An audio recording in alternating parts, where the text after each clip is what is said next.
Ali, welcome to episode 93. Are you Pakistan now, or are you back in Dubai? I'm in Dubai today. You went home for a while. You went back to Islamabad for I a while, did. I right? was in Islamabad until I want to say Sunday. Well, I want to say 2 weeks ago. The weather's turning. It's a lot cooler now, both in Pakistan. It's a lot colder in Pakistan. But I'm really pleasantly surprised at how nice the weather is in Dubai. We've got a nice breeze going. The AQI, the air quality index, has dropped significantly. And like all the wrong, like everything that I did not like about Dubai is no longer weather related. Well, that's Traffic great. is equally bad, but it's actually very nice. That's awesome. Chicago's just the weather's turned to winter mode. It's like below zero and it's snow. But of course, Chicagoans they take pride in being resilient, which I always think is kind of funny, like just an excuse to live in a bad weather place. We're resilient. Again, if you like the podcast, you can visit our website, johnstation.com. We've got all our past episodes there, all 93 episodes on the website. And as I mentioned before we started the podcast, we are on YouTube, where you can see all our video and ourselves in great glory and all that. I know you're not feeling well, Ali, but I'm sure that won't come out on the YouTube video as well. So you forgot to mention OnlyFans. We're not talking about that today. I forgot to mention OnlyFans. That's right. And that we are not on OnlyFans. That's the thing I was going to mention. So we're going to take a break from the Holdco topics. I think we're kind of like over that by now. I have a great speaker for that show, by the way. I'll tell you more about that later. Oh, fantastic. Okay. Yeah, fantastic. So as we know, the not to anyone's surprise, the Omnicom IPG merger went through, and yes, massive layoffs and lots of excuses and why they did this and why they did that. Who's survived and who died. I guess it's kind of a broken record now. But we are not talking about that today. We are talking about one of my favorite topics, as you know, Ali, social commerce. And we know that social commerce is massive in China. It's projected to represent 17% of total e-commerce in 2025. 17% is from social commerce. In the US, it's still a fraction of what it is in China. It's only 8.8%, but that number has doubled since 2021, where it was 4.1%. So it's growing massively, but still not as big as China. A big contributor to this growth, of course, is the TikTok shop, where the US GMV values about $9 billion in 2024, and it's likely to hit around $11 billion in 2025. I know that sounds really impressive. It's $11 billion is a lot of money, but that in reality, if you look at globally, I mean, don't compare US to China. Compare it to Indonesia. Indonesia, it is 12 billion. Indonesia is the number 2 largest TikTok shop market. And Vietnam is not far behind the US at 7 billion. So populations, well, definitely with Vietnam at 60 million, TikTok shop is very popular there. So regarding the US, is TikTok shop a viable option for big brands in the US? Or is it just a place for Gen Z to emotionally shop, doom scrolling on their beds before they go to bed, buying useless stuff? 58% of American Gen Z, Ali, admit to buying frivolous, low-cost items to get an emotional boost. So is that what TikTok shop's about, or is it something bigger? Well, to unpack this, we are welcome to have Danny Lin, who's the co-founder of Next Group.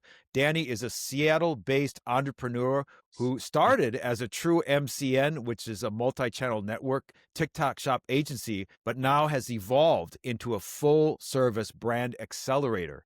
Danny was previously a data scientist at Microsoft and delved into the wine business before getting her MBA at Wharton. So that means that she skipped going to be an investment banker like all her cohorts at Wharton and making 7-figure salaries. She didn't do that. She decided to go back to Seattle and open up a brand accelerator agency. We will find out why. So skipping opportunities in the investment banking business, she decided to return to Seattle and set up her own agencies. Born in China and having studied in the US, Danny brings a unique global perspective to the MCN brand accelerator space. Danny, welcome to Shanghai Zan. Thank you so much, Bryce and Ali. I'm so glad to be here with you guys today. This is a long time coming. This is a very fascinating topic to us. First of all, can you explain to our listeners what a brand accelerator is? And what was the part of the evolutionary process? You started as kind of a MCN TikTok agency, and then you've kind of moved to the brand accelerator. How is the brand accelerator different from like a traditional agency? Absolutely. Yeah, we'll Yeah. start with the simple one. What is a TikTok agency? Because I think that's much easier to Yeah, just go. explain. Thank you. So we started as a TikTok agency and we got certified by TikTok Official. Pretty much means we help brands launch and scale on TikTok Shop. And what we do involves, like, for example, campaign management and content creation and creator management and also like live stream shopping. These are like the three major pillars that you will help to help brands to scale on TikTok, which is content, creator, and live stream. So these are three very important things for running a successful TikTok shop. And like Bryce mentioned earlier, I went to Wharton. So I actually founded this company with a group of people from Wharton, and it was by my classmates. So it was a very exciting project right after I graduated. So I decided to commit this full time. And it was also the time that TikTok decided to launch TikTok Shop US. So we thought it was the best time to do something fun, new, and exciting. And we wanted to focus on brand, which was a little bit different strategy than a lot of agencies.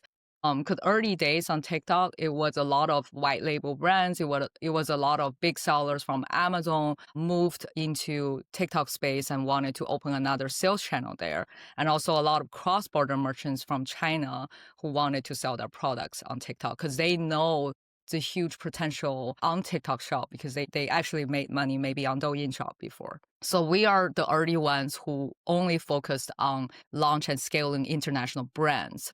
Instead of doing all the white label and like regular products, we wanted to focus on brands. We wanted to focus on the follower community. So then the creators become a key in there because creators help connect the brand with their followers, and to find the creator that fits the brand image actually is going to bring a lot of natural exposure to the brand without paying a huge upfront fee, especially with the features on TikTok Shop where creators can represent the brand on commission based only. So instead of paying an upfront big flat fee to some really famous creators, brands can actually leverage nano creators, which is like less than 10,000 followers, or micro creators who are like less than 100,000 followers. And we found out those creators actually have a very strong focus on certain vertical. For example, there are creators who just specialize in beauty products, and there are creators who just specialize in fashion toy or like art collectibles. So these kind of things. So then we really want to match the right creators for the brand. And this is also a very common strategy a lot of early day sellers on TikTok Shop use, which is to match the creator with the brand. And then later we realized to just have creator created content is not enough for the brand itself. And sometimes creators are good. Sometimes, they do it their way, but it doesn't really fit the brand image because usually brand means it has a very strong positioning and like they're trying so hard and spend so much money to maintain the brand image. So normally that brand actually wants to give very specific guidance to creators how they're going to create the contents. So then we dived into branded contents. So then our agency became a specialist making short videos for the brand. And the scale that TikTok requires is just crazy. Like for a lot of traditional marketing agencies who can only produce 3 to 4 videos a week because they're more focused on the fancy style, I would say, more like the marketing style. Instead, we do a good combo of marketing style video and shoppable video, which I will explain later what are the differences between the marketing and shoppable. And we are doing this at a scale. So normally we start with the brands, building them a brand asset management system and having all their brand assets in there, all the clips for different kind of products and then different messages they want to deliver. We categorize it many different ways, and then we can scale it to a lot of brands we manage right now. We actually post 100 videos a month to every brand. And then these videos give a strong guidance to the creators we work with. Then that creates a synergy between the branded content and the creators. And then recently, the live stream shopping have been rising very quickly with TikTok live stream shopping, whatnot is like a really fun platform. People go there to shop. So live stream shopping is another major thing that we do for brand as well.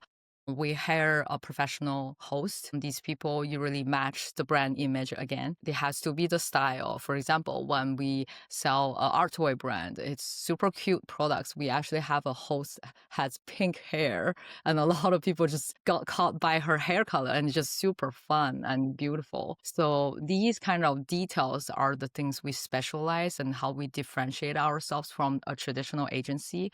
Really, by doing these, by having the right person in the live stream, by creating the right content that fits the brand image, and also having the right creators to create the content at the same time, we really think these things are going to make the brand more successful on TikTok Shop. And also, it's going to help the brand to build a stronger follower community. Because we all know that on social media or like internet days, like when you want to acquire a customer, it is not cheap. It's very expensive to acquire a customer nowadays. The traffic, the paid traffic is very expensive nowadays. So we really want to save brand money by building a strong community and having lots of repeat customers. When you launch a new product, there's organic sales right away, and then keep growing the brand over the time.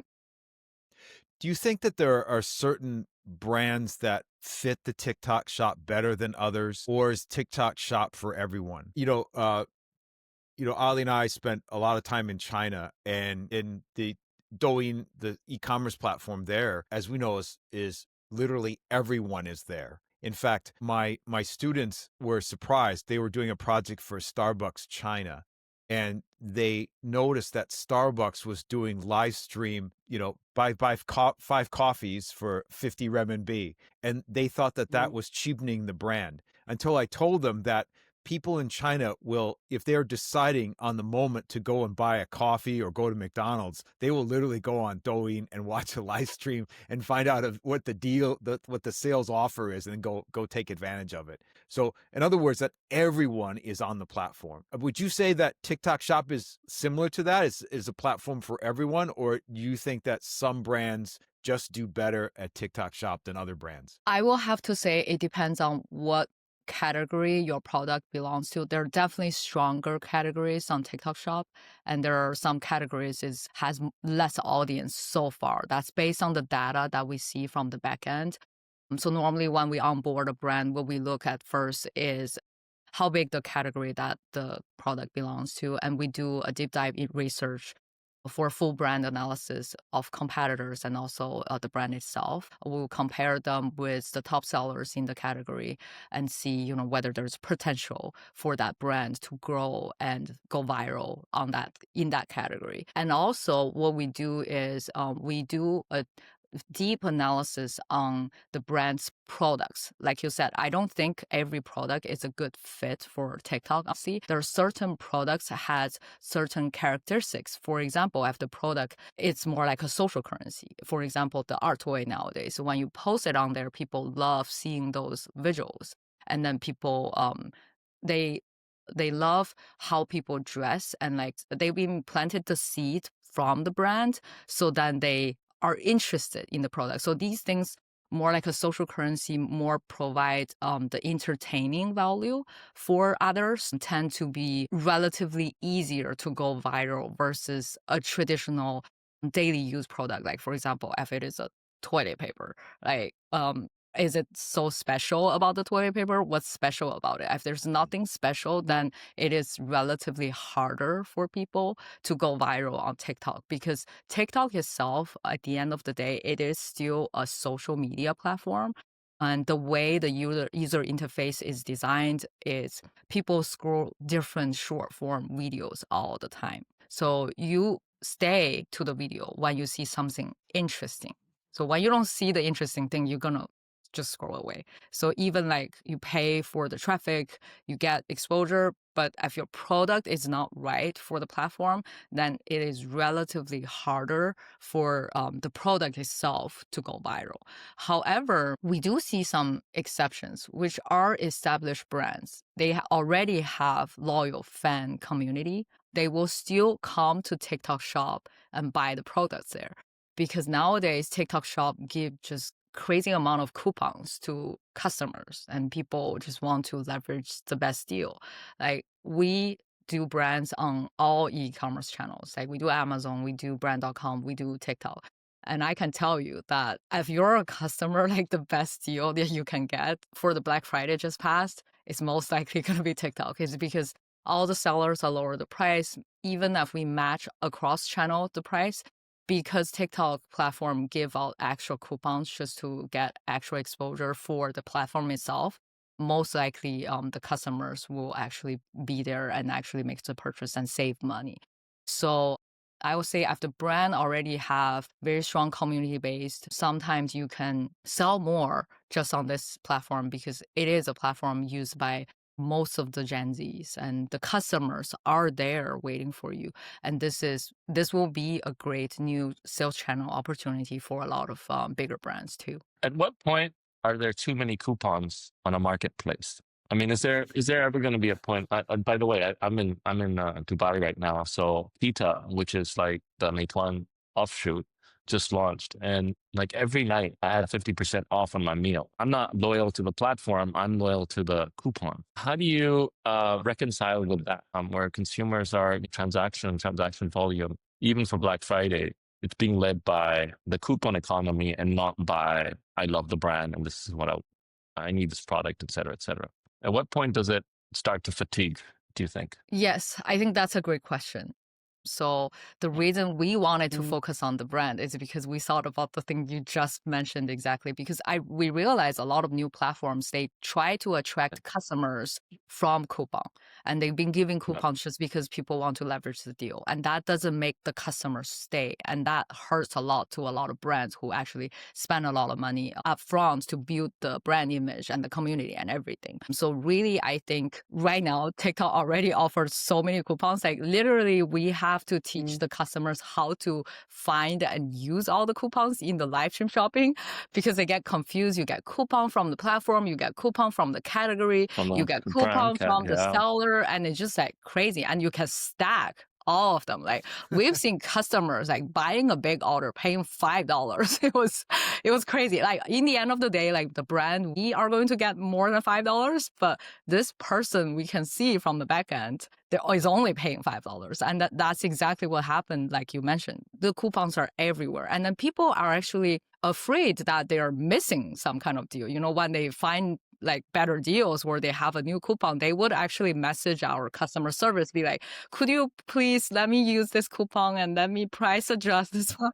Like we've been getting messages like that. I think. Yeah, like I just bought the product yesterday. Yeah, and there's and a it's coupon lower the on price now. today. And What do we do? Then you slow it. Exactly. Yeah, so I think the coupon is definitely not a long-term strategy.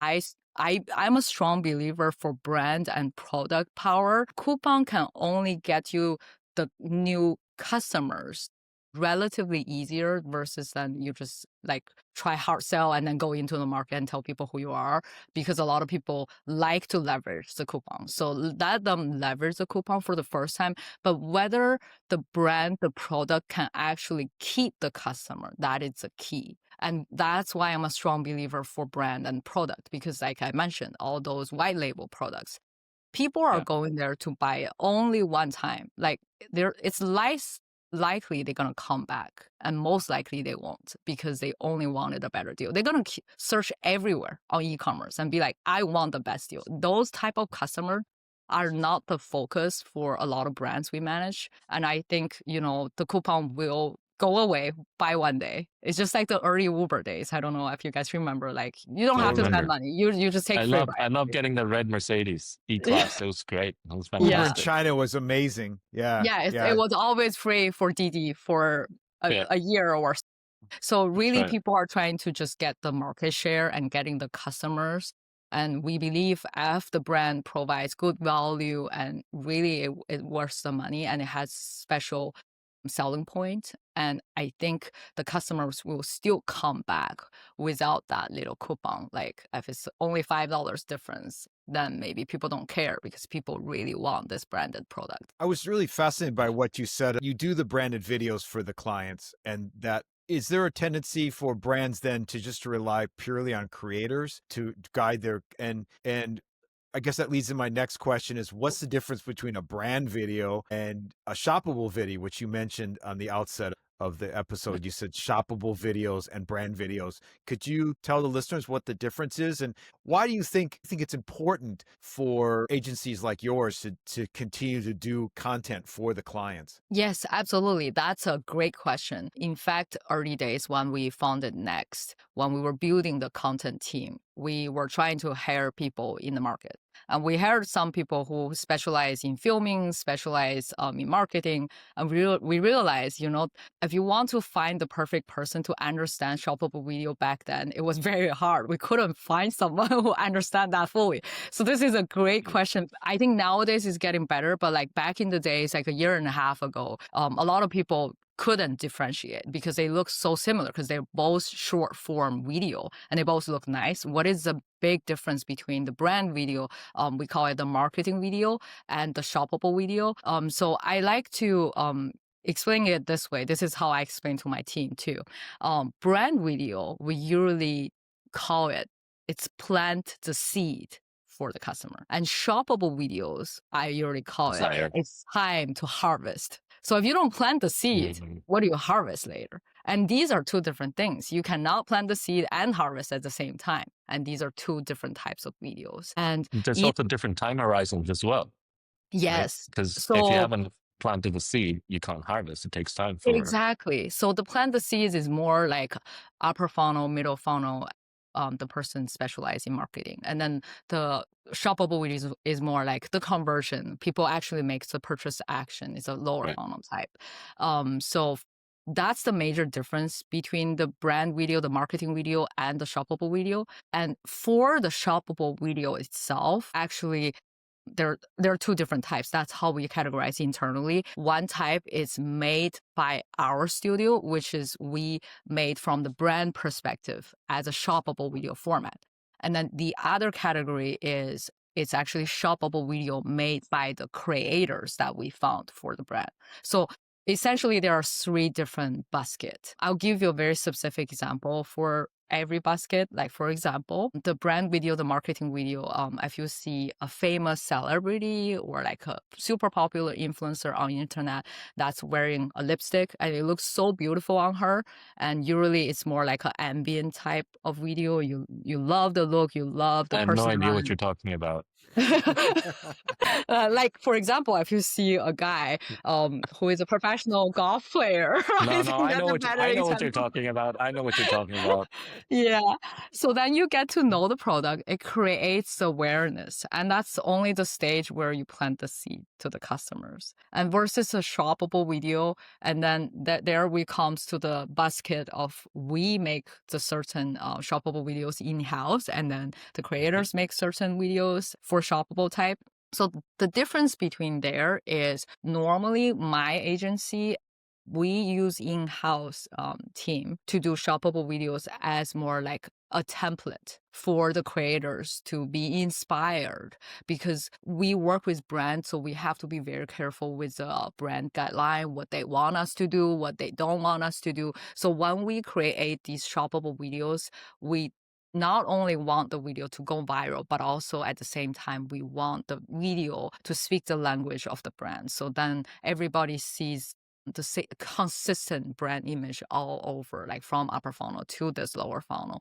So, and the big difference I want to emphasize between marketing and shoppable video is shoppable video will have a very strong call to action in the end, or like sometimes in the beginning. And this is super important because it's a video, the purpose that is to convert people. You want people to purchase. So if you don't call out the urgency and you don't tell them the deal, they don't know where to shop, then how do you convert them? So normally in these videos, we will emphasize, here's a yellow shopping cart on the bottom left corner. And you click here, you make the purchase. Here is the best deal. If you miss it, It's not going to be back, things like that. Or like you get free gift with purchase, these kind of things. You really are involved in the shoppable video instead of the marketing video. And like I said, in-house, when we create those shoppable videos, it's more like a template for the creators. So the creators usually look at our in-house shoppable videos to think about how they want to do it. And instead of sending them a really long brief and tell them, this is what you should do, XYZ, I tell you that most of the time they cannot follow. They don't have time for that. They work with tons of brands. Like they're not going to spend an hour to just brainstorm what is To the read a best brief. format. Yeah, exactly. And the storyline may not be the best. So we discover the best theme, topic, and storyline for the brand first. And then we brief this to the creators by showing them examples in our shop Like a account. storyboard or? Also, normally we do in-house shoppable videos for the brand, and then you're going to see tons of them. And normally those creators will actually go to your shop account and browse, and they will see, oh, these are the videos you were looking for. And I love that. I love that idea. They just going to phrase it their own way. Occasionally, there are creators who are very creative and they surprise us. It comes with good results. So that does happen too. But most of the time, it's going to be like they look at our video and then they try to do similar things in their way. That's really interesting. So Danny just mentioned that creativity is driving effectiveness on TikTok Shop, Yes. right? Absolutely. Creativity Like, is the and key. we've been talking about this for such a long time. It's like media takes over, but this is the first time we have someone on the show that's defending creativity. Yes, absolutely. It is, at the end of the day, it is still a platform. It's social media.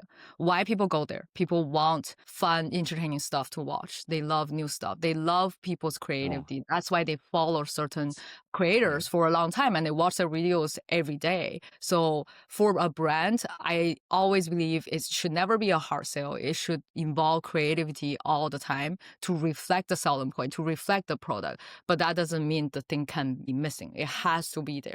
It has to be incorporated. Would you recommend advertisers to build their own IP for TikTok? So, instead of leveraging creators and changing your creator portfolio, would you recommend any advertisers to say, look, you need to build your own IP, right? And you need to build your own character, your own personality, and it needs to be expressive. And it's something that like consumers will be more willing to follow, and you can kind of have offshoots where you have the character of that video or that of that doing a shoppable video content or doing some type of offline event or would you recommend those types of activations? Absolutely. And that's exactly what we're doing right now. Me, myself, I'm in the pilot phase for like testing myself being a creator on TikTok Shop for some brands we manage. And to have in-house creator is very important. You can incubate creators from the beginning to the point they go viral, or you can sign exclusive creators who work with you. But our experience in the US, that's a little bit different from the agencies in China. Because agencies in China, they usually sign the creators quite early on, and then people are willing to sign themselves to these type of agencies and pretty much like lock a deal with them. But in the US, we realized the better creators, a lot of them, they want the freedom. They still want to be independent. They don't want to be like so exclusive to a certain brand or they so exclusive to a certain agency. They just don't want their creativity to be limited. So incubating in-house is kind of like the road to go if some young people who are interested in becoming a viral creator. In fact, my previous business partner for my wine business, Tim Hainan, who is the first master wine in the US, we actually made him a creator. So I made him a personnel to share his professional wine knowledge on TikTok. It got very popular. A lot of people liked his videos. He's quite knowledgeable and he made it the way that's very different format versus, his research and book before. So now he's in the short form video and then like telling people the same kind of message he wanted to tell people. I think it's really interesting, Danny. I was going to ask you about the difference between the creativity or the platform and how the outcome is different from China and the US. Therefore, do you find that TikTok is much more organic? It's much more, it's a little bit more authentic, or is it or is it pretty much the same in terms of how brands are portrayed and what you mentioned, the freedom that the creators require in the process? Maybe that's not that important in China, and as a result of that, the content in China is much more standard. It's not taking risk, or is it pretty much the same now? I'm glad to say it's not the same now, but it was a little bit similar last year. So last year was like a huge year for a lot of sellers to actually took off, and then they leveraged a lot of creator matchmaking. So a lot of brands, they actually, I wouldn't call them brand. A lot of sellers send free samples to these creators, and all these creators have started doing shoppable video because they wanted to leverage the opportunity to make commission. And that was the first time in the US where it's a platform for everybody. And you don't need 100,000 followers to make money from social media. You only need 5,000 followers in order to make money. And a lot of people made good amount of money from TikTok by just doing the shoppable video. So then everybody wanted to do it. And then at one point, you actually saw a lot of videos on TikTok. Like you keep scrolling. Oh my God, it's one product. Oh my God, it's another product. And that just, I think that wasn't good back then. I was actually a little bit worried when the platform became like that, because think about the people who never bought stuff on there and they may be not interested in buying stuff. They just go to Right. TikTok for like, Entertainment. yeah, exactly, for entertainment. Before Don't TikTok time. Shop launched, they wanted the original TikTok Shop, but now like they being annoyed by all these, like they say it's advertisement, right? They want to try to sell something, and then people don't like it that much. So then I was glad that this year the platform kind of shifted the focus, and then the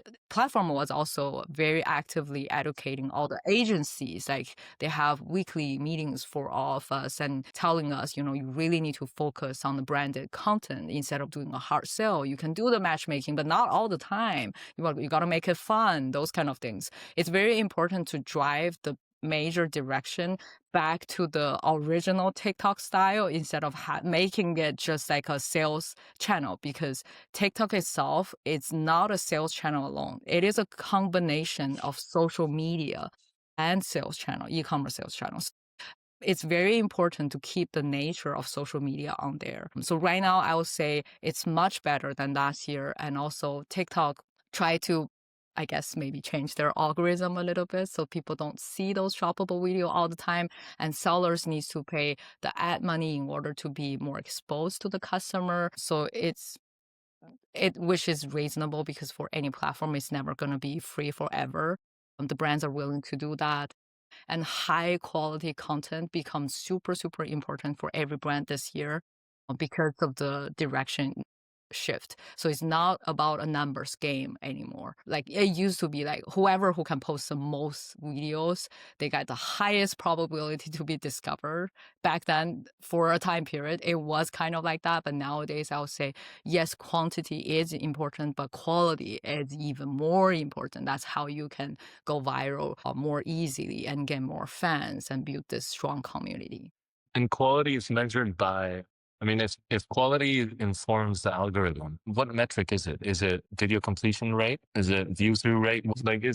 I don't know if you have some insight into what drives the quality of content on TikTok. Absolutely. That's a great question. I have to say that nobody actually knows the algorithm. I used to work for a big tech company. Like when we build something, everybody is a very small part of this giant machine. We deploy something. I know what I deployed. I know what I wrote, but I don't know what everybody else wrote. And then it's a combination of everybody's work. So then in the end of the day, nobody knows the algorithm. But we do found some patterns to help brand to go relatively more viral, higher chance. I can only say, like, nobody can actually guarantees it, but it can only be higher probability to be discovered. And there are two different types of video we just mentioned, right? So marketing video and shoppable video. We realize the platform algorithm actually differentiates these two type of videos. So when we talk about marketing video, the engagement, the likes, and how long people is actually watching the video is super important. Whether people exit your video within the first 3 seconds, what is the percentage of watching the full video? Those metrics are super important for these type of video. And then for the shoppable video, these things still matter, but then we realize what really drives the shoppable video to the next traffic pool is actually how many people made the purchase in your video. Like, When there are people actually making the purchase, it goes to the next traffic pool. So we call it traffic pool. For example, it can be like organically. Normally you get 500 views. And then if one person or a few people, we don't know how many, but like if somebody made the purchase action, it will go to the pool of 2,000 people watching, and then 5,000 and 10,000 and 20,000. Like it's going to grow exponentially. And that's what we call a viral video. And the beauty about TikTok is actually here. So you don't need to be a famous brand. Like you can be a small, medium-sized business owner and brand that may be not known by everybody yet, but you can be discovered from a single viral video. And I think that offers a relatively more fair chance competing with bigger brands. Because when you are competing with brands who have millions of dollars every year for just advertising, like how could you be discovered? And this platform breakthrough. offers, yes, that's a breakthrough opportunity. And that's very important for a lot of small, medium-sized business owners. In a separate discussion, Danny, you mentioned to me that the algorithm discourages AI generated content videos. Is that still the case? I mean, within the content of something that's considered quality, would that be the amount of real content created versus like artificial content created through an AI video generating tool? Yes, that's a great question. That has been changed recently. I have to say last year and the beginning of this year, yes. When you do AI generated contents on TikTok, most likely the platform either asks you to label your content as AI produced or like don't give you much organic traffic. Even if you put ads money behind it, it's not going to give you a like viral video effect. But about 2 months ago, back in October, September, I think I attended a seminar hosted by TikTok platform. It was actually a seminar about whether people should use AIGC. And then a lot of people asked this question. And then the platform didn't say they encourage AIGC, but their answer was surprisingly different than what they did for the beginning of the year. This is what they said.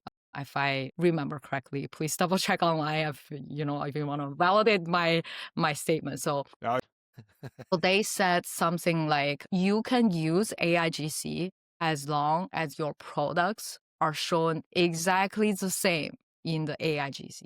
So like in the AI video, if your product looks exactly the same, then it is fine because they don't want to create this image that actually doesn't look like the product. When people receive this product, they look at the video, they buy it, and they receive it, be like, oh my God, it's such a Something scam, else. right? It's something else. It looks different. That's what the platform is trying to avoid. And you can make fun stuff with AIGC, which a lot of times, like for example, if the human model or like the pet model couldn't do certain things. And I think that's a great tool to use. And in fact, our team right now is focusing on part of our content team. We're focusing on developing better human model and then pet model by using AIGC. We leverage real life model, but then we modify them a little bit to change them into different variations. It's just because it's easier to manage the copyright of people. Every time we film someone, we have to have them sign a paper. And then sometimes people get nervous about it, be like, oh, you're going to use my image like everywhere on internet. Like a lot of people don't like it. So with the AIGC technique, that removes a lot of anxiety from people, and we don't have to spend that much to sign a lot of human models. So it's a great thing for the agency too, but we just really want to make sure that the thing we're demonstrating in the product are exactly the same that people are actually going to get. I mean, it works for your IP strategy as well, right? So if you start building IP using AIGC, then that wine ambassador you mentioned, he could live forever on TikTok, Yeah. and you could get him to do all kinds of things and monetize them with other brands. So I guess, is that something that you're also doing without going into your business model? We are not doing that. I think that's a very controversial topic for when Okay. we really build some human model that's going to live forever. I think that's very different from making a Mickey Mouse, right? Like you can have Mickey Mouse for 100 years and people still love it. Sure. We do manage IPs like Mickey Mouse. Like these are like art collectible toys. And they are a figure, right? They're like a fairy. And those type of thing, I think, relatively easier to be adapted and accepted by the customers nowadays. But if it's a human, I think a lot of people still have different opinions on it. So that's why we didn't go into that tab. But we do manage IPs more like the Mickey Mouse type. They're cute. They're super vibrant and they're super lovely. People feel like, oh, it gives me so much emotional value, and we do that, and people are okay with that. You have no I chance got of being an IP, Ali, for that reason. What Yeah. I was about to disclose to you, Bryce, that I got an email from someone saying that we're very cute. I believe that. Well, we're Yeah, never gonna get I there. got that. Yeah, no, I don't think. Maybe it's because my dissertation was about live stream shopping in the US. I just got to ask you about this. I just find it so interesting that the growth and start of live stream. I know you mentioned Whatnot as well. I mean, live stream is really polarizing. Some people, some Americans, I mean, take China aside because we know that live streaming is so massive there. But it seems to be very polarizing. And I remember seeing a survey that said like 20% of Americans just hate it. Like people just generally detest it. They can't bear watching it. I always think that probably the culprit of that is TikTok itself, because they've trained the brains to scroll after a 6-7 second experience, and they're not necessarily going to sit on a platform for a long period of time. I interviewed some big companies that were experimenting with live stream shopping, and they said it was very difficult to make money. They said that in an 8-minute QVC, which is the home shopping, big channel on terrestrial television, they could make more money in 8 minutes than they could do in a whole hour on a live stream shopping on TikTok. What are your thoughts about live stream? I know you mentioned that you're doing it. You've got your live streamer with pink hair. What are the things? What's going to work in the U.S. or is it just a cultural thing, or is it just going to take time? What's your thoughts about live stream shopping in the U.S.? Yeah, I think live stream shopping is definitely rising as time goes on. And I honestly think US people are not like new to live stream shopping. You mentioned the key point, like QVC, right? People used to shop on TV by just calling a number. And I tell you, this live stream shopping right now on TikTok or whatnot, anything that's on the app, it's just the same version, okay? We're just like watching it on the phone instead of watching it on the TV. It is the same thing. It is really just stick with the phone all the time. Yeah, no, it's always the format where they always like, this amazing cup. It could be a planter. You could put candy in this holiday spirit, Ali. You could drink. This could be for cocktails later on. This amazing cup has a number of uses. I need to watch some of these American. It's just I fun watch to watch, right? So they're fun in a painful way. But if you compare if you compare it to a Chinese live stream shopping where they have the person off camera going like, oh, it's great, so cheap. It's a very different style. But what's the eventual live stream model? How's it going to evolve? Yeah, early days for live stream shopping on TikTok, I have to say it was very hard sell style, because a lot of brands emphasize so much on how much GMV they can generate per hour. They give this message to the host, and the host has tremendous of stress to just sell all the time. And then they just have to emphasize this message all the time. And if you am a audience I'm watching and I see this person just keep repeating me the deal and how good this product is, I don't think it's very persuasive, honestly. And it's not fun to watch. I'm gonna leave the live stream room if it just keeps saying like, okay, this is $5.99, please buy it now. If you buy it now, it's gonna be gone. Like, it's just not fun. Like, I think Bryce mentioned a good example of trying to be hard sell but also fun to watch, right? Like, it's like a weird fun way. And that's still better than just being normal and then being in the camera and then be like, please buy it. I think that's just something we need to change when we do live stream shopping in the US. I think people want to watch fun content and they don't mind you say something about the product, but it cannot be hard sell all the time. Like, for example, like people watch others to play games on Twitch, and it's a norm. Like, there are a lot of fans that even give gifts to the host who is playing the game. They're not even selling something. I guess they're selling, their performance in the game, and it's really fun to watch, and that entertainment value that people are willing to pay for it. So I think the customers are willing to pay if it's a good live stream.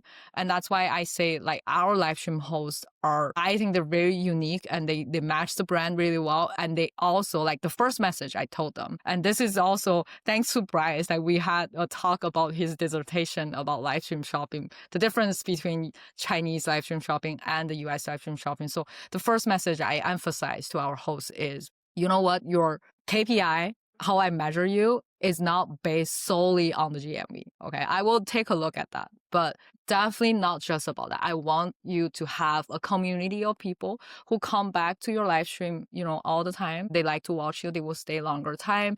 They want to chat with you. They want to have fun with you, interact with you. And that's more important, because that's going to create long-term connection with the customer. And that's why we focus on the brand. We're not doing a deal like just for this Black Friday and we're going to be gone next year. No, we're doing this brand. We want to aim for 10 years, 50 years, like even 100 years. Maybe the platform changed, but the customers are there all the time. That's our goal. So we don't want to exhaust the live stream host. We don't want to exhaust the audience. We don't want to just be like harvest. Sometimes we need to plant the seed. Sometimes we just need to interact with them. And maybe today it's just a session that everybody come have fun, and it's a fun community. We communicate. And occasionally, we pull out a product. Oh, that's a new customer. And if you're interested, everybody is getting. And then, with that vibe in the community, and we realize that actually sells better. Like, for example, there are new customers who come into our live stream room.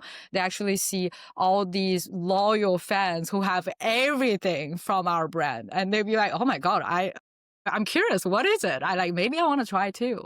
So then it's much easier to convert a new customer that way. How much of good quality live streams, how much of that is dependent on the advertiser and the client? Because I would imagine that the need for KPI achievement, sometimes it outweighs what knowledge you bring to the table on marketing and marketing videos and use and application of creators.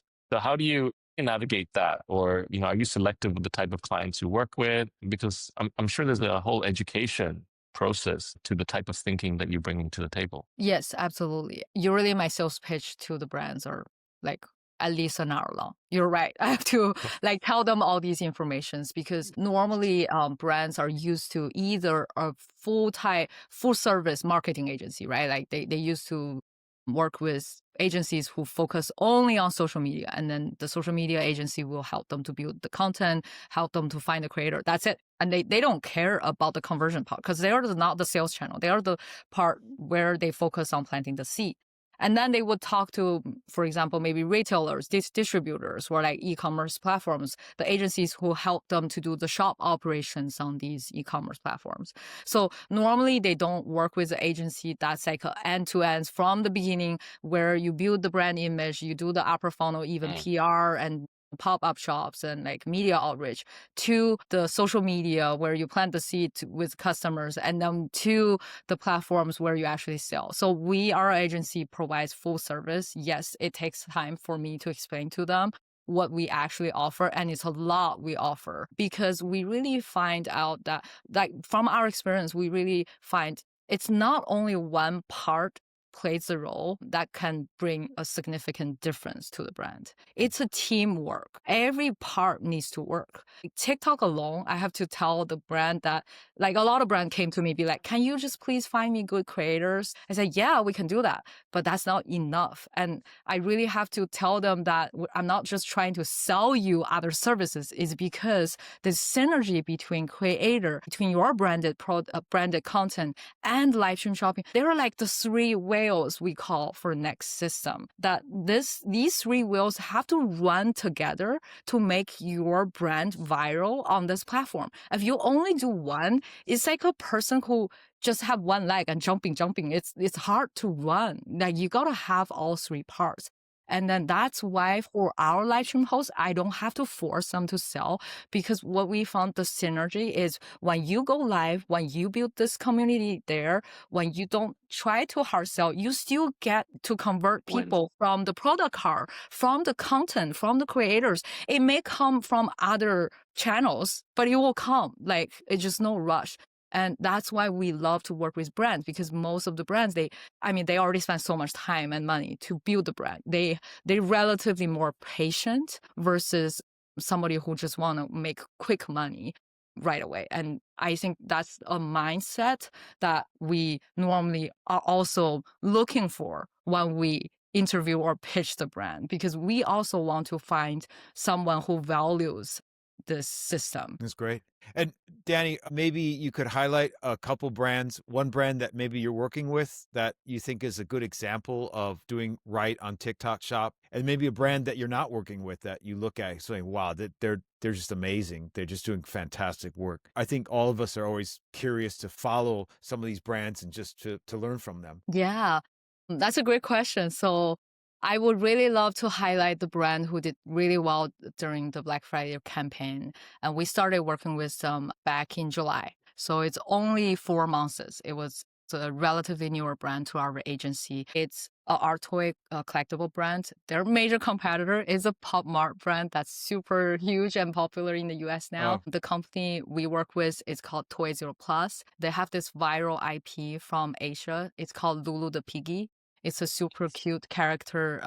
It's a pig that came from a spam can and becomes a magical spirit for a lot of people. And it brings a lot of energy, a good energy for people. And they have a lot of merchandise and blind box products for this brand. This brand obviously already went viral in Asia and many other countries. And a lot of people actually know about it and they heard about it. We found out when we first launched the brand on TikTok mid of June, we realized, wow, there is a very strong fan community already. And then we just need to grow this into the US market to let more US people to know about it. So we really focused on real local American people, not just like the people who already heard of this when they immigrated to US. So this was a major focus when we first launched it. So we did a series of campaigns with creators and also branded contents. We ran multiple accounts, which we call the account matrix for a brand, because when you have so many contents, you cannot just post everything on one account. People will get overwhelmed. So we actually have a strategy for like different type of account, and every account is only focusing on certain things. For example, some account only focus on marketing videos, some account only focusing on shoppable videos, some accounts only focus on the live stream. So they have to be very focused, and so that we have stronger follower base. This brand, I think it's a reflection of one of the hottest category that TikTok Shop is doing, which is art toy and collectibles, because of the viralness of Labubu last year and this year. So this category became super popular, and blind box is just such a huge thing for young people nowadays. Everybody loves to buy blind box to get that surprise. They love to gift to their friends for a blind box. And of course, Christmas time, a lot of even parents are buying blind box for their kids. So this, I think, is a great reflection on the category viralness. So when you want to go to TikTok Shop, like I said earlier, you got to see, whether your category is big enough for TikTok Shop, whether there are competitors that's super strong, and can you develop a better strategy to go around these viral competitiveness. Like, for example, Palmar is so huge. They've been #1 shop on TikTok Shop for a long time. Ever since they onboarded, they beat all the other like top beauty brands. Like they've been #1 shop forever, and they're always there. So like, how do we leverage this viralness for the category, but at the same time, we want to do good in this marketplace with such strong competitors? So we developed a series of strategies, like finding them the right live stream hosts, finding them the best creators to match their profile. Like some of our creators work with Labubu with Pop Mart too.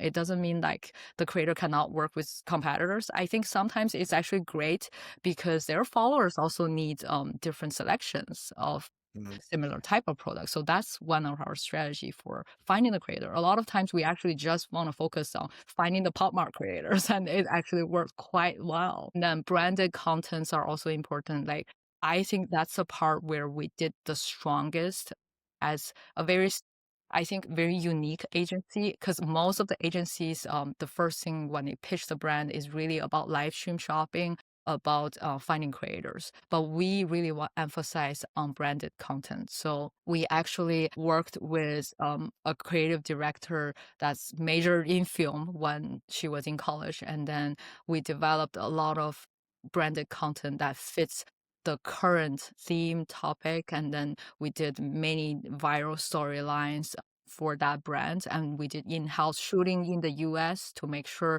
it's a reflection of US people's life, because we realize, when we shoot these things, like for example from Hong Kong, like with the brand, like because the environment people live and the vibe is slightly different, the culture is different from US, then the videos don't tend to resonate that much with the clients. So most likely it's better to be shoot in the US. So everything has been shoot in Seattle and New York, which we have a team there.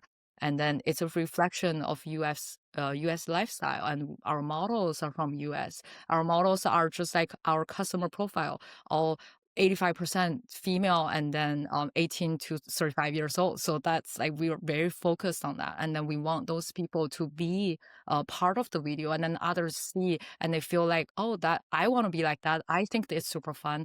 I want to have one of those. So these things, details are super important. And then I'll tell you, I asked my daughter, and she said Lou the piggy is 1,000 times cuter than La Boo Boo. Like thank you. Really? I'm sure the 1,000 brand will love times. to hear that. Like she's like, Awesome. what the fuck is Lavu? Why do people like it? She can't figure it out, and she's just really emerging Lulu Piggy super fan. So Thank you Ollie, so I'm much. confident Thanks that for your the love. daughters. Ollie has The 2 daughters. nickname, yeah, the nickname of one of my daughter, in fact, is Lulu. No Oh, way. So it's actually Alia, but I call her Lulu. So I think I need this toy. I think Yeah, she's you gonna need like it. the toy. That's right. Right. How In old fact, is how old is she now? 18 months. Okay. She's tiny. She's like this. All right, There you she's go. like that. Yeah, Right? Lulu Piggy, like Lulu Piggy size. One last question, Danny, before we go. We know that we can't let you go without a wine recommendation. We know that you're into wine. Holly and I are crazy about it. We know that you're into wine. Could you give us a good wine recommendation or a couple? absolutely, absolutely. Okay, I live in Seattle, Washington right now. This is my third home, so I really have to recommend something from Washington State. So Wow. one great variety I want to recommend to people is the Riesling from Washington State. So Riesling has a very long history in the state, and early days I think goes back to the 18th century, and was once the state's most planted grape variety, and continues to be like a signature grape from Washington State. And the weather here is just like ideal for Riesling. And Washington's hot, dry summers and cool nights, particularly in the Columbia Valley, it's really, really ideal for growing Riesling. And it's just like the famous region from Germany. So these cool nights are really good for preserving the grapes' high acidity. So I highly recommend the Riesling from Washington State. And if I need to give a recommendation for the brands, I think the long history signature brand doing Washington Riesling is Chateau Saint Michel, and it's quite accessible. So if you go to any US wine store, it should be quite easy to find. They're a very big winery, and they distribute all over US and even worldwide. So I think that will be a very recommendation. All So right. funny fact, if you don't like Riesling, in case if you're curious what wine will fit you, my business partner Tim Hane, who is a master of wine from US, he actually wrote a book. His book is called Why Do You Like the Wine You Like? So the book will actually relieve the secrets, how you can find the best matching wine for you.